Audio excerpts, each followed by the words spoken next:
할렐루야. 잘 지내셨습니까? 시간이 흘러서 2주일 만에 여러분 다시 뵙게 되었습니다. 오늘은 로마서 8번째 시간인데요. 조금 앞의 내용이 이제 가물가물하시죠? 워낙 오랜만에 다시 로마서 보게 됐어. 조금 복습을 하고 진행하는 것도 괜찮을 것 같습니다. 자, 로마서 1장에서 4장의 내용을 크게 보면 두 부분으로 나눌 수가 있는데요. 첫 번째는 서론이 끝난 1장 18절에서부터 3장 20절까지의 내용인데, 왜 모든 사람이 죄인이고 스스로는 하나님 앞에 의롭다함을 인정받을 수 없는지에 대해서 말하고 있습니다. 그리고 3장 21절에서 4장 마지막 4장 25절까지는 하나님이 열어주신 새로운 길이 있다는 거예요. 그 구원의 방식인 이신칭의, 믿음으로 의롭게 되는 것에 대해서 설명하고 있습니다. 팀 켈러 목사님은 그의 책에서 이 부분을 두 가지로 쉽게 풀어갔는데요. 첫째, 하나님은 거룩하신 분이시기 때문에 우리는 우리 죄에 대한 대가를 치러야 한다는 것이에요. 복음은 우리에게 말합니다. 당신은 생각해보면 믿을 수 없을 정도로 아주 심각한 죄에 물들어 있습니다. 이게 복음이 우리에게 가르쳐주는 겁니다. 그런데 둘째, 하나님은 그런데 자비하신 분이시기 때문에 그리스도 안에서 우리의 죄가 다 해결되었다는 것입니다. 복음은 말합니다. 그렇지만 당신은 감히 바라지 못할 만큼 그리스도 안에서 하나님에게 온전히 용납되었습니다. 이게 성경이 말하는 진리예요. 자, 이제 가닥을 잡으셨으니까 제가 조금 더 자세히 풀어서 조금 길게 얘기해 보겠습니다. 모든 인류를 향한 하나님의 진노가 나타났습니다. 근데 이 문제는 어느 누구도 피해갈 수 없는 인간의 딜레마입니다. 근데 이 문제를 해결하기 위해서 하나님이 새롭게 제시하신 길이 있는데, 그게 율법 말고 새로운 길, 하나님의 의라고 하는 방법이 모든 믿는 사람들에게 나타나게 되었다는 사실이에요.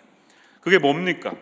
예수님을 통해서 이루신 일이에요. 하나님이 예수님을 통해 새로운 길을 마련해 주셨다는 것이에요. 그래서 그분이 우리의 리디머, 대속주가 되시고 화목 제물이 되셔서 우리와 하나님 사이의 관계가 회복이 되었다는 것입니다.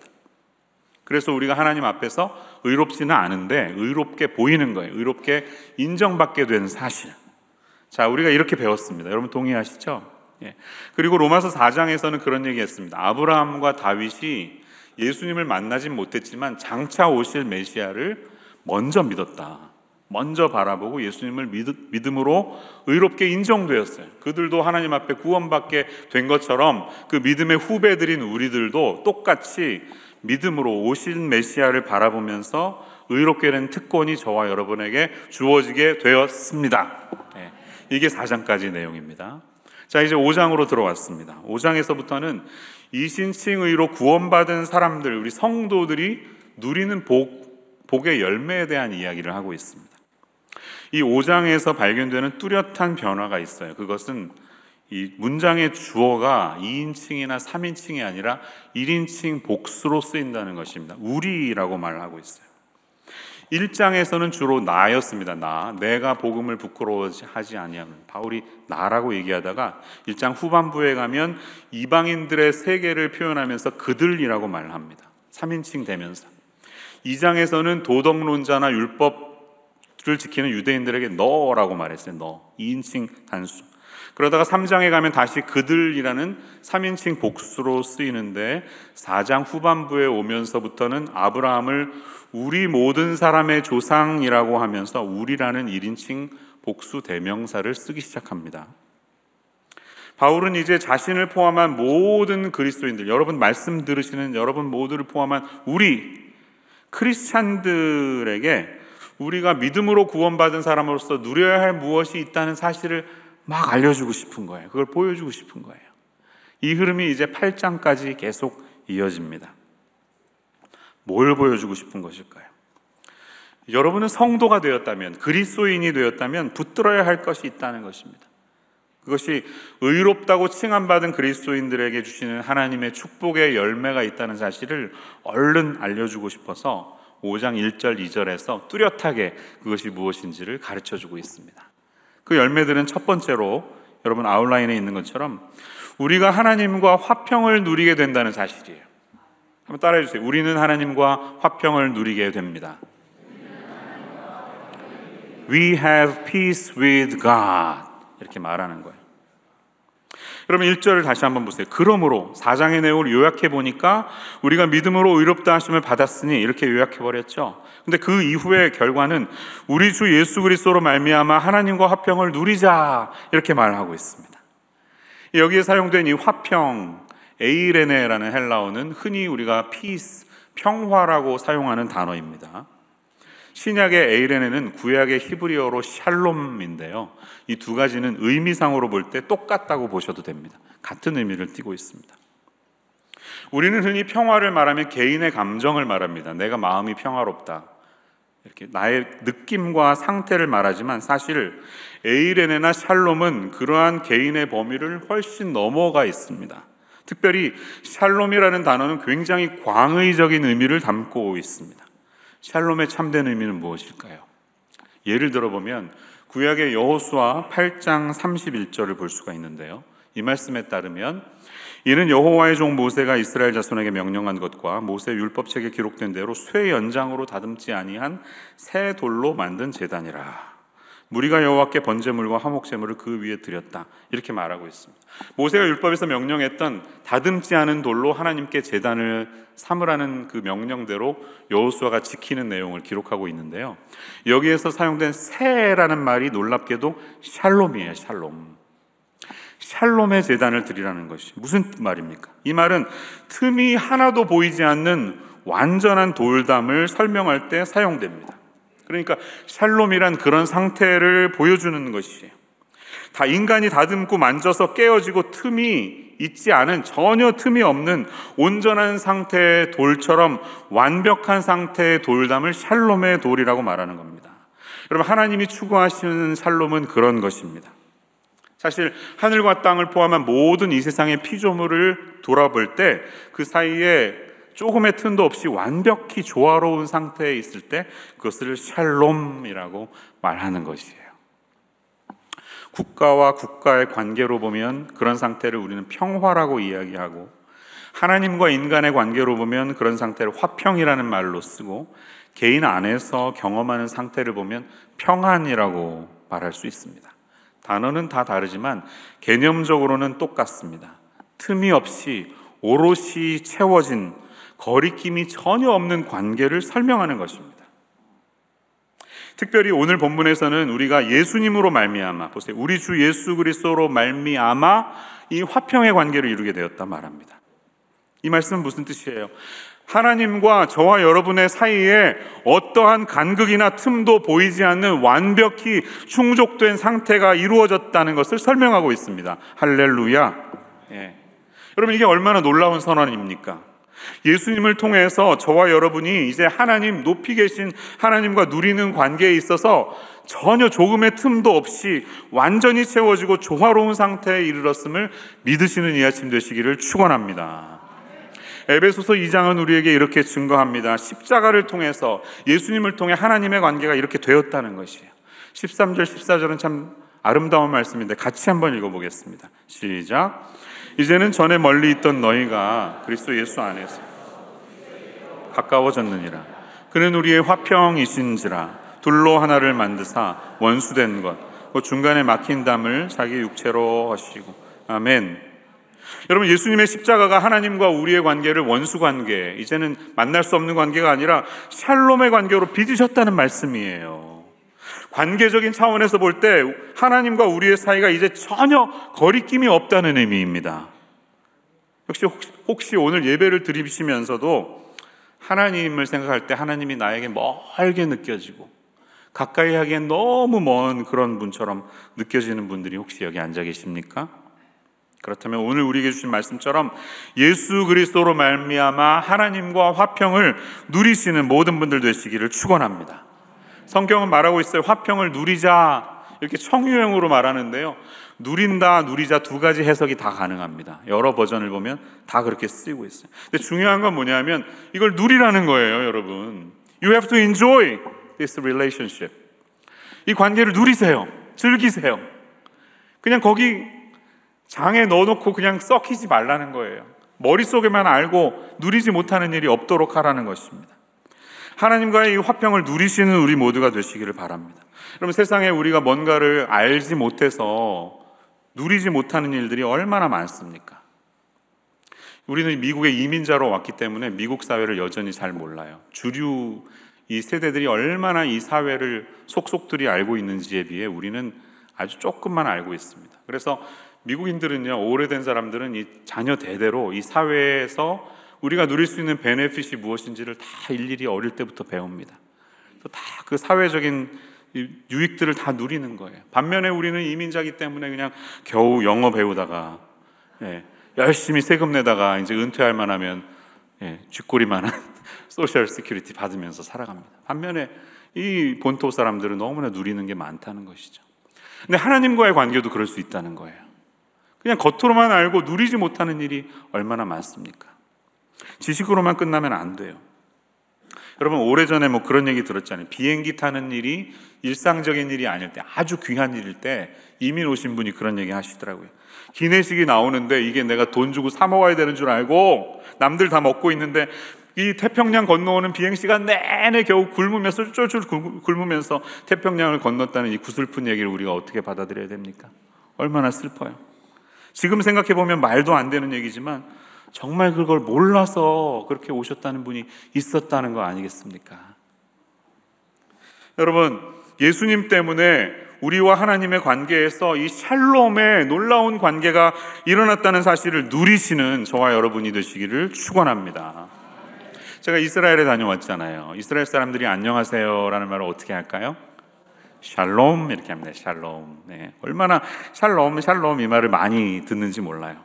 안식일을 예루살렘에서 보내게 됐는데요, 안식일에는 특별히 이렇게 인사합니다. 샤밧 샬롬, 이렇게. 세바트, 안식일 안녕, 이렇게 해요. 근데 샤밧 샬롬 그러면 얼마나 좋아하는지 몰라요. 굉장히 복받은 것처럼 그렇게 반응합니다. 그 샬롬이라는 말을 입에 달고 사는데요, 저는 그런 생각을 해봤습니다.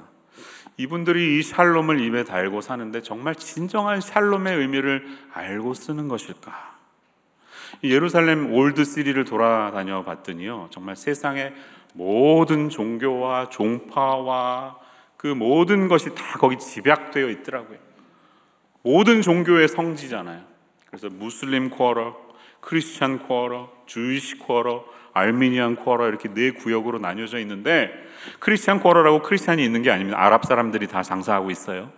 그런데 어쨌든 각각 종교의 성지가 다 구축되어 있고 대사관이 자신들의 영역인 것처럼 알미니안들은 거기에, 알미니안 교회가 이렇게 같이 어울리지 못하고 살아가는 모습을 보았습니다.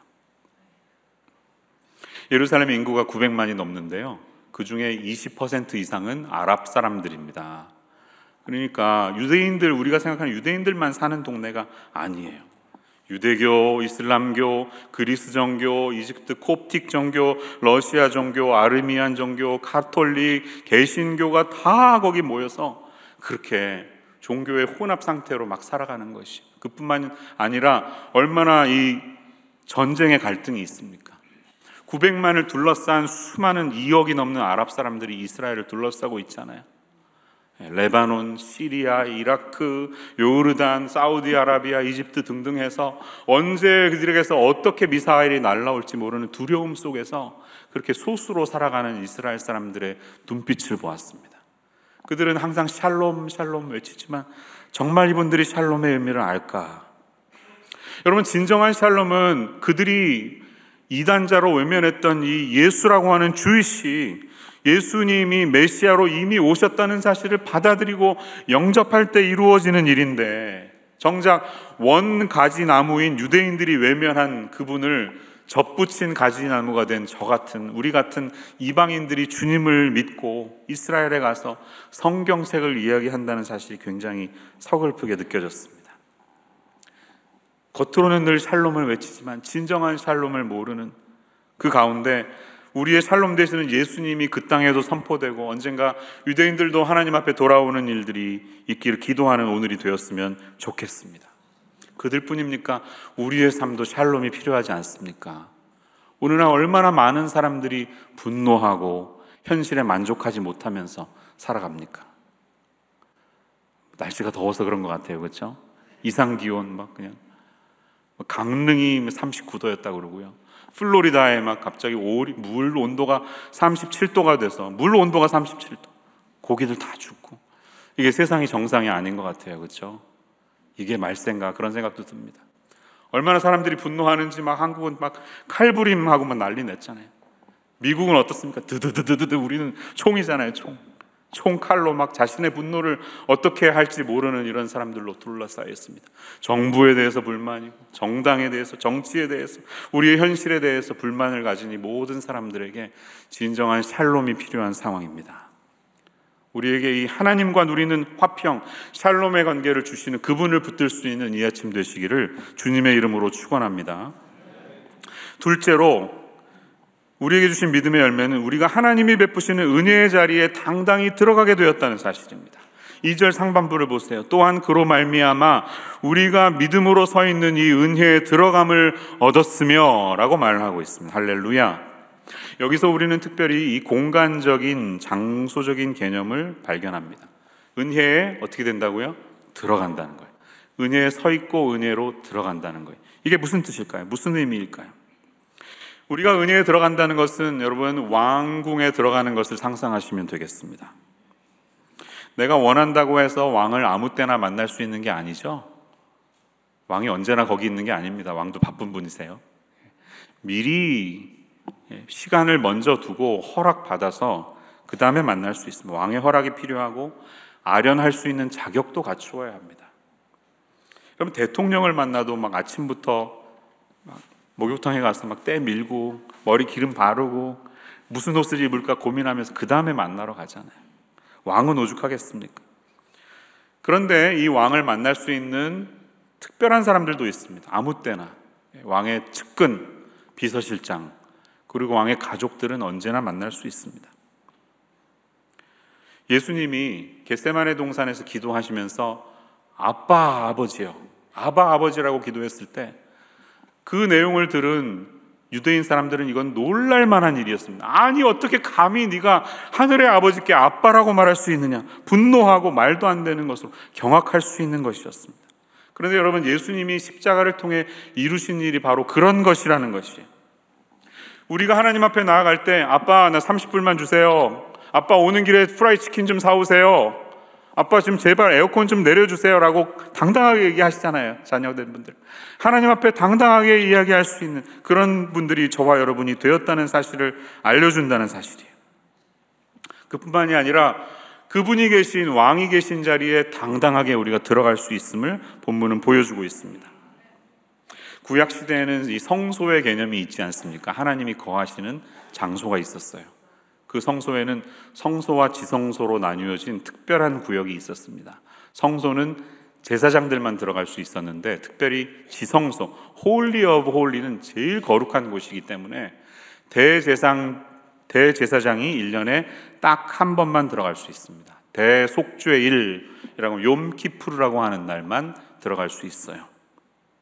성소와 지성소를 구분하는 두꺼운 커튼이 있어요. 그 커튼 밑으로 이렇게 기어서 조심히 들어가는 거예요. 피 묻힌 양털을 가지고 그곳을 다 닦아냅니다. 죄를 사해달라는 표시죠. 그런데 그 대제사장이 조금의 부족한 면이라도 있으면, 약간의 죄라도 있으면 언제든지 죽을 수가 있는 거예요. 그의 옷가에 달린 이 방울 소리가 딸랑딸랑 하면서 그가 살아있음을 가르쳐 주는데, 갑자기 방울 소리가 들리지 않았으면 죽었다는 얘기죠. 그러면 주변의 제사장들이 장대를 가지고 이렇게 그 시체를 끌어냅니다. 자, 그러니 구약시대의 백성들에게 하나님은 얼마나 두려운 존재이면서 감히 가까이 나아갈 엄두를 내지 못하는 분이 아니겠습니까? 그런데 예수님이 어떤 일을 행하시는 것이에요? 그 관계를 해소시켜 버리셨다는 거예요. 히브리서 10장 20절에 보면 이런 말씀이 있어요. 그 길은 우리를 위하여 휘장 가운데로 열어놓으신 새로운 살 길이요, 휘장은 곧 그의 육체니라 라고 말합니다. 그러면 예수님의 십자가에서 돌아가신 그 사건이 바로 휘장이 찢겨진 사건을 상징한다는 것이, 몸이 찢겨졌듯이 하나님과 우리 사이를 막고 있는 그 휘장이 찢어졌음을 보여주고 있습니다. 성경을 보면 예수님이 돌아가셨던 순간 제일 먼저 일어났던 일이 성전에서 그 성소와 지성소를 나누는 높은 휘장의 커튼이 위에서부터 아래로 쫙 찢어진 사건을 우리가 성경에서 읽을 수가 있어요. 이것이 뭘 의미합니까? 이제 우리가 범접할 수 없었던 그 거룩한 자리에 마음껏 들어갈 수 있음을 알려주는 것이죠. 그것이 바로 그리스도의 십자가를 통해서 이루어진 일이고, 휘장이 찢어진 사건을 통해서 누구든지 이제 그리스도께서 행하신 피의 대속 제사를 내게 주어진 일이라고 믿으면 하나님의 임재를 향하여 얼마든지 거리낌 없이 들어갈 수 있음을, 그 특권이 우리에게 주어졌다는 사실을 알려주고 있습니다. 할렐루야. 이렇게 신약시대 그리스도인들에게는 큰 변화가 일어난 것입니다. 이전과는 다른 일이 일어났어요. 예수님을 통해 저와 여러분이 하나님 아버지와 누리는 정서적인 친밀함이 깊어졌습니다. 제가 여쭤볼게요. 여러분에게 하나님은 아빠세요? 하나님이 아빠, 아버지이십니까? 정말 그렇게 말씀하실 수 있으십니까?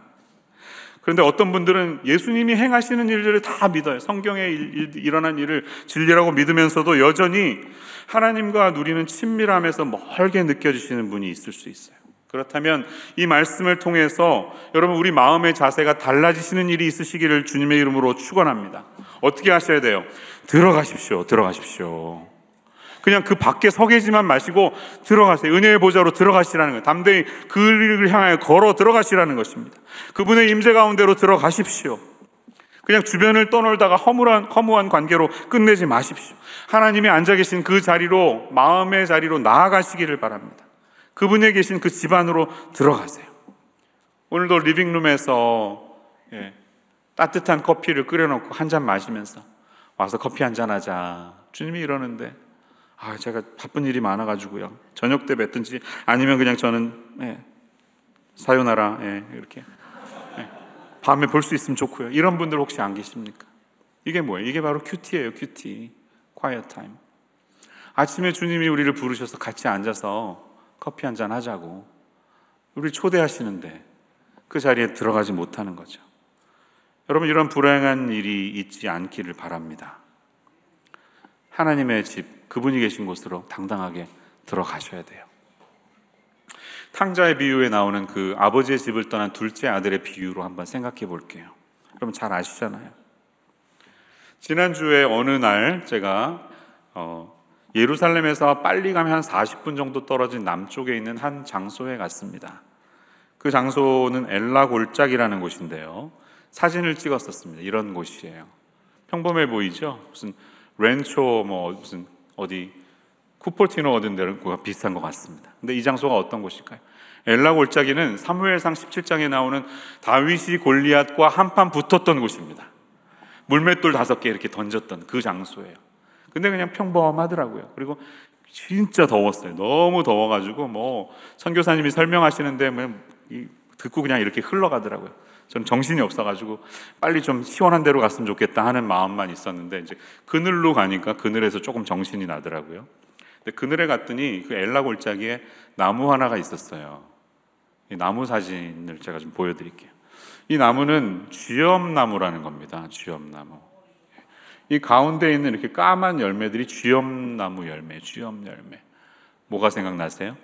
탕자의 비유에서 집을 나갔던 아들이 너무 배고파서 돼지들이 먹는 쥐엄 열매를 겨우겨우 먹고 있는데, 야, 아버지 집에 가면 풍성하게 먹을 거 다 있는데 나는 여기서 이러고 있구나. 그 장면이 떠오르잖아요.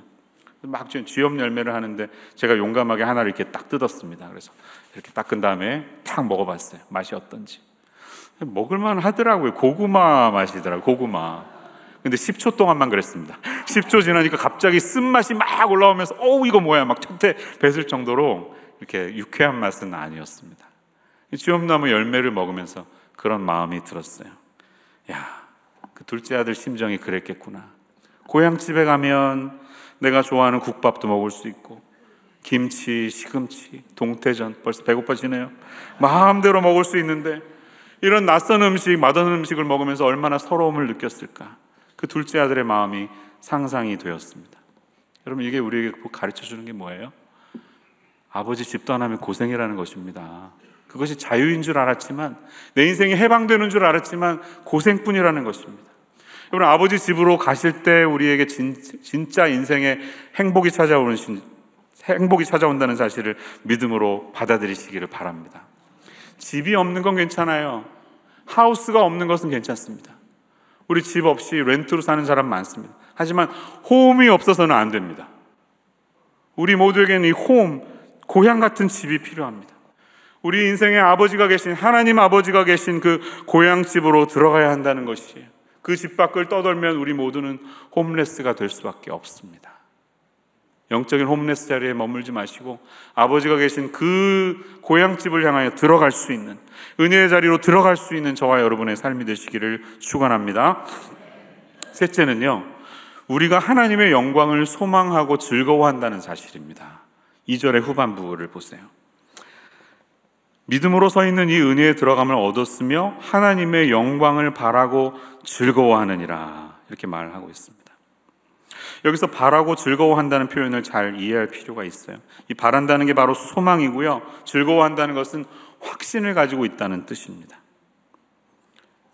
그런데 바울은 무엇을 즐거워한다고 말하고 있습니까? 이전까지는 칭의, 믿음으로 의롭게 되는 것에 대해서 쭉 설명하다가 갑자기 바울은 하나님의 영광을 이야기하고 있어요. 하나님의 영광을 즐거워한다는 것입니다. 여러분, 우리가 믿음으로 의롭다함을 받았지만 거기에서 신앙의 모든 것이 다 끝나지 않습니다. 이제 우리의 죄의 문제가 다 종결되고 우리의 삶에 전혀 고통이 찾아오지 않고 모든 문제가 해결되는 것이 아닙니다. 우리가 육신을 입고 있는 동안에는 여전히 삶에서 죄의 지배를 받으면서 넘어지고 깨어지고 실수하는 일이 계속될 것입니다. 왜냐하면 우리가 아직 완전한 상태에 이르지 않았기 때문이에요. 우리 모두 구원을 받았지만 정확히 얘기하면 아직 구원을 받지 않았습니다. 완전한 구원은 아직 이루어지지 않았습니다. 그런데 바울은 이 은혜에 들어감을 통해서 마침내 우리가 하나님의 그 영광에 들어갈 것을, 그 사실을 바라보면서 즐거워한다고 말을 하고 있습니다. 이 영광이라고 사용된 그 완전한 구원이 우리 앞에 기다리고 있음을 바울은 믿음으로 본 것이에요. 그것을 확신하면서 말하고 있는 것입니다. 사실 저와 여러분은 원래는 이 영광이 무엇인지 도저히 알 수 없는 존재입니다. 로마서 3장 23절에 보면 모든 사람이 죄를 범하였으며 하나님의 영광에 이르지 못하더니 라고 말하는 것처럼 죄는 우리를 하나님과 거리가 있게 만들고요, 따라서 하나님의 영광을 알 수 없고 그 개념조차도 알 수 없는 존재가 됩니다. 눈을 완전히 멀게 된 것이, 영광이라는 개념 자체가 없는 것이. 그런데 믿음의 눈이 열리기 시작하면 자신의 망가진 상태를 인식하게 되고 세상이 얼마나 망가졌는지를 인식하게 되면서 구원을 갈망하게 됩니다. 그리고 우리의 미래에 주어질 이 완성된 영광에 회복되는 것이 무엇인지를 조금씩 사모하게 되는 이런 인지 기능이 우리 안에 나타나는 것이에요. 그래서 그것을 사모하는 역사가 일어나게 되는 것입니다. 그것이 구원받은 자에게 일어나는 놀라운 일이라는 것입니다. 이 영광을 인지하는 기능이 저와 여러분에게 생겨난 것이에요. 오늘 바울은 우리들에게 새로운 눈이 떠지는 그 이야기를 여기서 본문을 통해 나누고 있는 것이에요. 저와 여러분에게도 이 영혼을 사모할 수 있는 마음, 하나님의 영광을 미리 맛보고 그것을 정말 갈망할 수 있는 그 감각이 생겼음을 감사하시는 이 아침 되시기를 축원합니다. 그런데요, 이렇게 살아가는 삶은 결코 쉽지 않음을 우리에게 또한 보여주고 있습니다. 치열하고 어려운 삶의 환경이 우리를 기다리고 있습니다. 본문은 이것을 환난이라고 말하고 있어요. 3절 보세요. 다만 이뿐 아니라 우리가 환난 중에도 즐거워하나니 라고 말합니다. 우리를 둘러싸고 있는 여러 가지 어려움들이 믿음의 사람들에게 있는 것을 가르쳐주고 있어요. 하지만 놀랍게도, 아름답게도 환난은 인내는 연단은 소망을 이룬다고 성경은 말씀하고 있습니다. 그렇기 때문에 우리가 즐거워할 수 있다고 말을 하고 있어요. 여러분, 어떻게 이것이 가능하겠습니까? 여러분, 환난 당하시는 거 좋아하십니까? 아니요. 이 세상에 환난을 기다리면서 바라는 사람은 아무도 없습니다. 우리 대부분은 그런 인생을 원하지 않아요. 목사로서 살아가는 제가 제일 고통스러운 때가 있는데요, 그것은 제가 보기에도 도저히 이해할 수 없는 아픔과 어려움을 당하는 성도님들에게 찾아가서 그분에게 무엇이라도 말해야 되는 상황이 왔을 때입니다. 제가 볼 때 이분은 참 신실하고 아름답게 하나님 앞에서 사셨습니다. 인생에 고통이나 환난이 다가온다면 제일 마지막에 받아야 할 분이 바로 이분인 것처럼 느껴져요. 그런데 그런 분에게 이해할 수 없는 아픔과 고통이 찾아옵니다. 가정의 어려움, 직장의 어려움, 육신의 질병, 사랑하는 사람의 죽음 등등 말도 안 되는 일이 그에게 일어납니다. 그때에게 목사는 당신에게 일어난 이 일은 이러이러해서 그렇습니다 라고 설명해야 되는 것처럼 부담을 느끼는데 저는 한마디 해줄 말이 없습니다. 저도 왜 그런지 잘 모르기 때문이에요. 제가 할 수 있는 말은 당신에게 일어난 환난은 인내를, 그러나 인내는 연단을 낳고 이 연단은 소망을 낳는 놀라운 일이 일어나기만을 바란다고 말씀드리는 수밖에는 없습니다. 하지만 신앙생활을 오래 해가면서 고통 속에서 마치 그분의 삶이 뜨거운 불에 계속 담금질되면서 그 철이 점점점 강력해지는 것처럼, 그 연도가 막 1000배까지 올라간다고 하지 않습니까? 철이 단단해져서 마침내는 그 철을 자르는 데까지 그 놀랍게 인격이 변하고 삶을 대하는 그분들의 자세가 달라지는 분들은 너무나도 많이 보았습니다. 비록 고통스러운 죽음이 그를 기다리고 있다 하더라도 예수 안에서 아름다운 미소를 잃지 않고 고매한 인격으로 주위의 사람들을 돌아보면서 그분들에게 사랑을 나누다가 인생을 마감하는 분들은 참 많이 보았습니다. 저는 이분들의 삶을 바로 하나님의 영광을 소망하고 즐거워하는 삶이라고 말씀드리고 싶습니다. 키에르케고르가 쓴 글 중에 마차에 탄 부자라는 글이 있는데요, 그 내용은 간단히 말씀드리면 이렇습니다. 부자는 불이 켜진 마차 안에 따뜻하게 앉아 있습니다. 마부는 반면 차가운 바깥에서 말을 몰고 달려가죠. 부자는 마차 안에 있는 불빛 때문에 바깥에 펼쳐진 하늘의 영광, 아름다운 별들의 전경, 그런 것들을 보지 못합니다. 마부가 경험하고 있는 영광을 보지 못하고 있어요. 반면에 마부는 비록 칼바람이 내 얼굴을 스치고 지나가지만 눈을 조금만 들면 그 앞에 펼쳐진 놀라운 영광스러운 하늘을 보면서 그것을 그는 즐기고 있다는 것입니다. 작가는 말하는 거예요. 우리의 인생이 그렇다는 거예요. 세상이 주는 그 불빛, 세상의 불빛 때문에 하나님의 영광을 보는 눈빛을 잃어버린 게 우리의 삶이라고 작가는 이야기하는 것입니다. 여러분, 저와 여러분은요, 살아가면서 소중한 것을 잃으면 굉장히 고통스러워합니다. 돈, 명예, 가족, 자녀, 건강을 잃을 때 그것이 얼마나 고통스럽습니까? 그런데요, 하나님의 임재가 내 삶 가운데 느껴지지 않을 때, 은혜의 감격이 사라졌을 때도 여러분, 우리가 고통스러워합니까? 사랑하는 사람을 잃었을 때보다, 내 소중한 돈을 잃었을 때보다 더 그 사실에 대해서 안타까워하는 마음이 저와 여러분에게 있습니까? 만약 그렇지 못하다면 우리는 하나님의 영광을 진심으로 바라면서 은혜를 구해야 하는 이 아침이 되어야 한다는 사실을 오늘 말씀은 우리에게 가르쳐주고 있는 사실이에요. 설교의 결론입니다. 이 말씀은 이거예요. 여러분, 믿음으로 의롭다고 인정받은 성도님이 되셨습니까? Are you Christians? 내가 하나님 앞에서 정말 성도라고 인정받았다면 세상이 주는 그 빛을 바라보면서 그 안에 갇혀 계시지 말고 하나님의 영광을 바라보는 은혜를 누리면서 살아가시기를 바랍니다. 그것이 비록 우리 안에 찬바람이 스치는 바깥 세상일 수 있습니다. 고통스러운 그 삶의 경험일 수 있습니다. 그러나 거기에서 환난은 인내를, 인내는 연단을, 연단은 소망을 낳는 인생의 빛이 있음을 기억하시는 이 시간 되시기를 축원합니다. 아직은 우리가 이 죄성을 지닌 몸을 가지고 있기 때문에 그 영광의 깊이가 얼마나 대단한지 아직은 미처 다 알 수 없어요. 그러나 우리는 분명히 알아야 합니다. 이 영광의 깊이를 알려주시기 위해서 하나님께서 예수님을 통해 우리에게 치르신 대가는 어마어마하다는 사실입니다.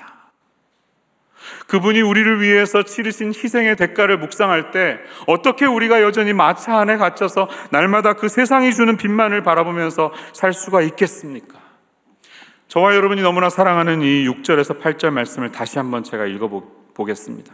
우리가 아직 연약할 때 기약대로 그리스도께서 경건하지 않은 자를 위하여 죽으셨도다. 의인을 위하여 죽는 자가 쉽지 않고 선인을 위하여 죽는 자가 혹 있거니와 우리가 아직 죄인 되었을 때에 그리스도께서 우리를 위하여 죽으심으로 하나님께서 우리에 대한 자신의 사랑을 확증하셨느니라. 우리가 아무 자격이 없는데 아직 연약할 때에, 아직 죄인 되었을 때에, 아직 원수가 되었을 때에 하나님께서 저와 여러분을 향해 치르신 그 희생의 사랑을 기억하면서 이 인생 속에서 조금씩은 인내를 통해 우리의 연단, 우리의 인격이 변화되는 그러한 일들이 일어날 수 있는 삶이 되시기를 바랍니다. 렘브란트 얘기를 제가 자주 하는데요, 몇 주 전에도 했는데 렘브란트 그림을 조금 더 보여드리겠습니다.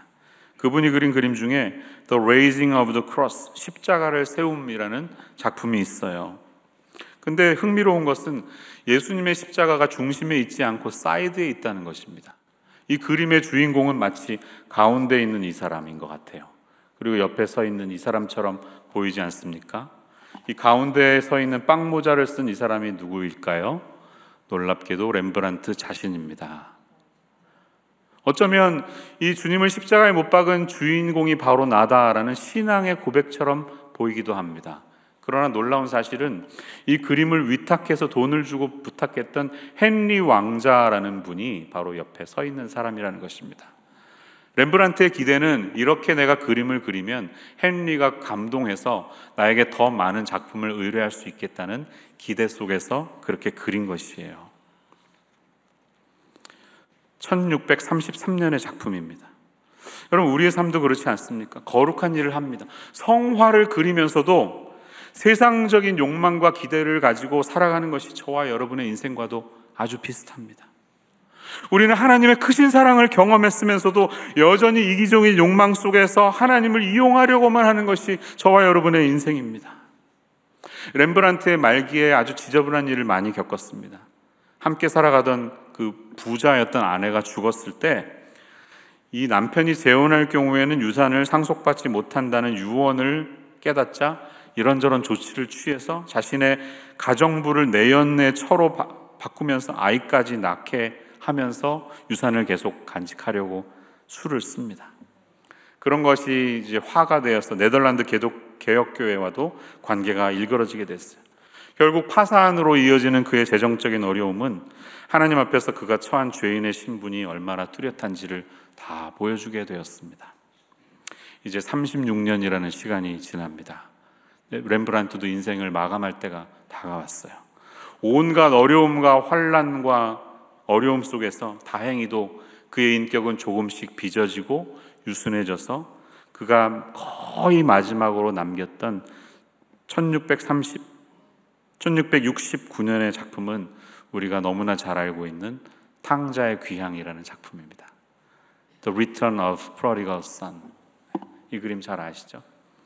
36년이라는 시간이 흘렀을 때 이제는 하나님을 인식하는 그의 마음이 조금은 달라진 것 같습니다. 그의 인생이 갈기갈기 찢겨진 것처럼 아버지 앞에 돌아온 이 둘째 아들의 모습은 머리가 뜯기고 아주 거적대기 같은 옷을 입고 있지만 바로 이것이 나의 삶이다 라고 이야기하는 것 같습니다. 그가 생각하는 아버지는 인간으로서는 표현하기 힘들 것 같은 천상의 작품인 것처럼 그리면서 아버지의 오른손은 여성을 상징하는 엄마의 손, 아버지의 왼손은 남성성을 드러내는 아버지의 손을 간직한 하나님이 어떤 분이신지를 온전히 묵상한 작가의 의도가 여기에 담겨 있습니다. 비로소 그는 하나님이 어떤 분이신지 몸소 체험한 것처럼 보입니다. 여러분은 어떠신가요? 어려움이 있으시죠? 그런데 환난 중에도 즐거워하실 수 있습니까? 내게 주신 그 영광의 소망을 바라보면서 내 안에 완성시킬 구원을 사모하면서 환난 중에도 기꺼이 소망 중에 즐거워하실 수 있으십니까? 팀 켈러 목사님이 쓰신 책에 보니까 즐거움을 표현하는 표식들을 이렇게 적어 내려가셨더라고요. 여러분, 한번 제가 올려드리겠습니다. 이 질문을 여러분에게 여쭤보고 싶어요. 6가지 질문을 통해 나는 뭐라고 대답할 수 있는지 한번 생각해 보세요. 우리가 하나님 안에서 즐거워한다는 표시들. 첫째, 당신의 마음은 믿음으로 의롭다함을 받는다는 교리에 깊이 만족한다. 당신은 그것을 공부하고 다른 사람들에게 말하면서 즐거워한다. 여러분도 즐거워하시나요? 아멘. 두 번째, 당신은 그것의 관점에서만 당신의 과거를 생각한다. 당신은 내가 망쳤구나, I'm screwed 라고 말하는 대신 나는 그리스도인이야, 내게 심한 오점이 있고 내 과거가 변변치 않아도 말이야, 그건 틀림없는 사실이야 라고 말한다. 여러분도 그러신가요? 셋째, 두려움이 많다거나 절제가 모자르거나 하는 성격상의 결함을 발견하더라도 그것 때문에 하나님의 사랑을 의심하지는 않는다. 오히려 하나님을 더 친밀하게 느끼게 되고 그 은혜가 더 소중하게 다가온다. 우리의 삶도 그랬으면 좋겠습니다. 넷째, 당신의 양심이 당신을 고소하며 네가 이런 일을 했는데 어떻게 하나님이 사랑할 수 있겠니? 라고 말해도 변명하려고 하지 않는다. 일진이 사나웠어 라거나 내가 압박감에 시달렸어 라고 하지 않고 내가 그런 짓을 하지 않았더라도 하나님이 나를 더 용납하시도록 하지는 못했을 거야. 예수님은 나를 위해 죽으셨고 그분의 보혈은 나보다 1000배는 못한 사람들로 채워진 1000개의 세상도 기꺼이 감당할 수 있어 라고 말을 한다. 저와 여러분에게도 이 고백이 있기를 축원합니다. 다섯째, 비판의 측면에서도 이렇게 대꾸하지 않는다. 전적으로 불공평해. 오히려 다음과 같이 생각하며 속으로 즐거워한다. 그래, 나는 사실 그들이 아는 것보다 훨씬 더 악한 죄인이야. 나를 고소하는 자가 내 죄를 외치고 있구나. 내게는 수천 가지나 더 많은 죄가 있는데 하지만 주님은 모두 모른다 하시지. 여섯째, 우리의 친구 되신 주님께 갈 것을 알기 때문에 평온하게 죽음을 맞이한다. 이 소망 안에 주님을 즐거워하는 그런 우리의 현재의 삶이 되실 수 있는 오늘이 되기를 주님의 이름으로 축원합니다. 기도하시겠습니다. 사랑의 하나님, 오늘 주신 말씀처럼 저희들이 소망을 마음에 품고 하나님 안에서 영광을 사모하며 즐거워할 수 있기를 원합니다. 세상이 주는 불빛에 만족하지 않고 마차 밖에서 고통의 칼바람을 맞는다 하더라도 하나님께서 보여주시는 더 놀랍고 영광스러운 세계가 있음을 기억하며 환난은 인내를, 인내는 연단을, 연단은 소망을 주는 믿음의 인격이 주님을 모시고 살아가는 우리의 삶 가운데 일어나는 오늘 하루가 되게 하여 주시옵소서. 예수님 이름으로 기도합니다.